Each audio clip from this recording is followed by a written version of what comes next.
again sa my channel, is Sister Wena Vlog. So for this video, day ay sasagutin natin yung isang tanong ng ating subscriber. Sabi niya, day, paano pag break ka or na-terminate? Sino ang sasagot ng ticket? So ayan, sa mga baguhan, sa mga nagpaplano, sa mga gustong mag-apply din dito sa Hong Kong, so dapat aware kayo dito, no?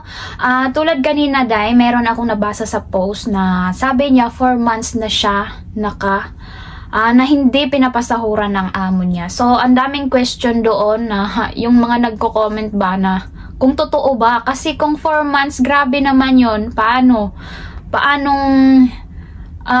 ibig sabihin nila, ang tagal, 'di ba? So hindi mo ba kailangan magpadala sa pamilya mo? So ayun, yung una daw na post ni Kabayan ay hindi siya naka-anonymous. So kita yung profile, yung pangalan niya. So yung iba nag-stalk. So sabi naman, ang sabi niya kasi sa post, hindi siya makalabas, hindi siya pinapalabas, kaya hindi siya makakilos or makasumbong kung kanino man siya dapat magsumbong. So in-stalk yung FB niya.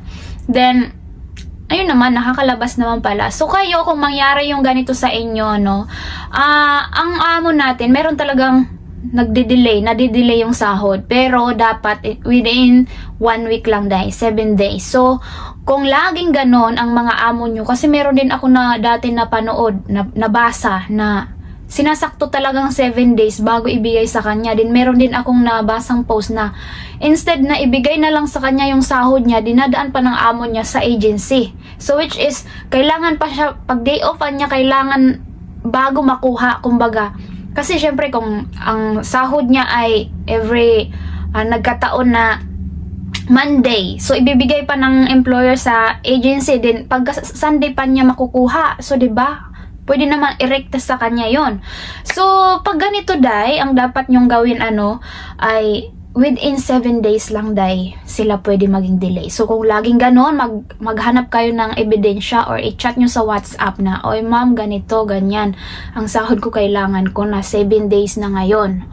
Then, pag nag-reply doon, so, screenshot nyo na agad yun, isend nyo sa kung kaninong hindi pwede nila, kung ipa-delete man sa'yo, ba diba? So, isend mo yon. So, kung maulit-ulit, pwede mo silang i-reklamo sa labor. So, ayan.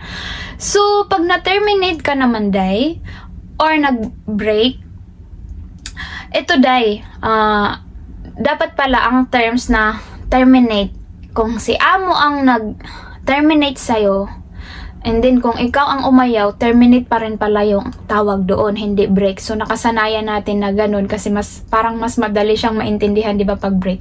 Kasi, sabi doon sa comment, dapat hindi daw yung break pag tayo ang umayaw, hindi daw break dapat ang itawag na terms.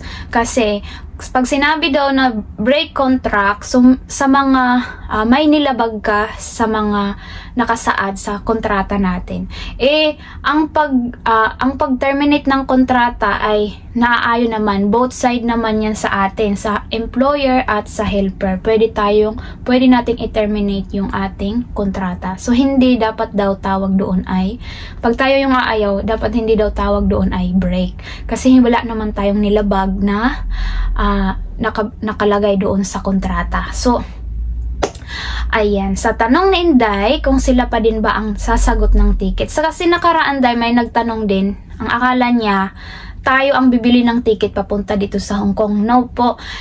Ang pagpunta natin sa Hong Kong, sila din po yung bibili ng ticket para sa atin.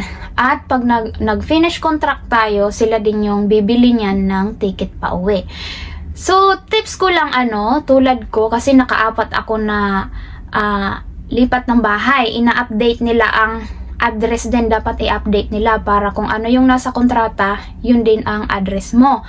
So, ako dati, diba, dati sa Bulacan kami nakatira din pag after 3 months ata, lumipat ng Masbate.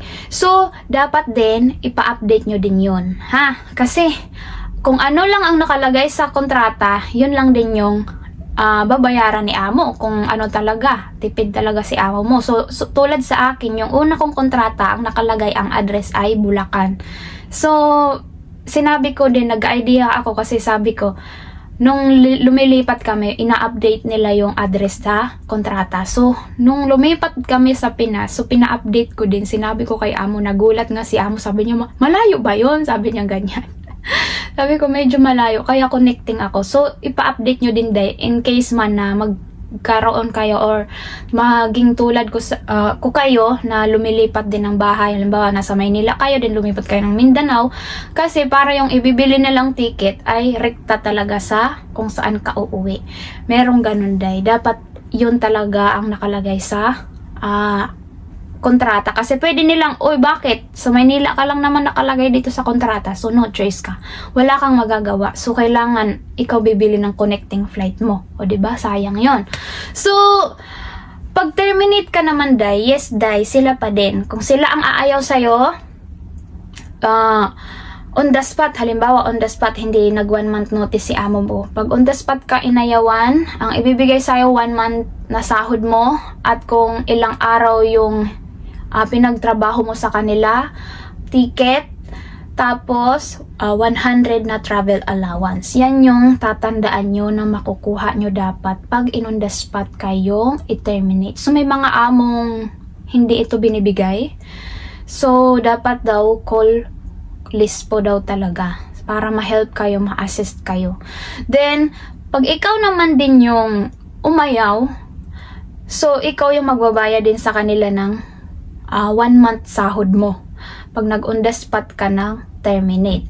Then, sila pa din yung magbubok sa'yo ng ticket. So, may nangyayari dito pag ikaw ang umayaw or in on the spot ka, ura-urada, kung kailan ka umayaw, kung kailan ka bumaba, ibubukad nila that time din ng ticket. So, uuwi ka kaagad. So, yung iba, gusto pa maghanap ng within 14 days, pwede pa maghanap ng amo, magstay. Pero yung ibang, amo ay gusto nila ura-urada, umuwi ka para hindi ka na din makahanap. So, ganun. So, depende na lang yun sa sitwasyon nyo. Kung naghiwalay kayo ng maganda pa rin yung samahan nyo, pwede nyo silang pakiusapan na pwede pirahin na lang or i-rebook.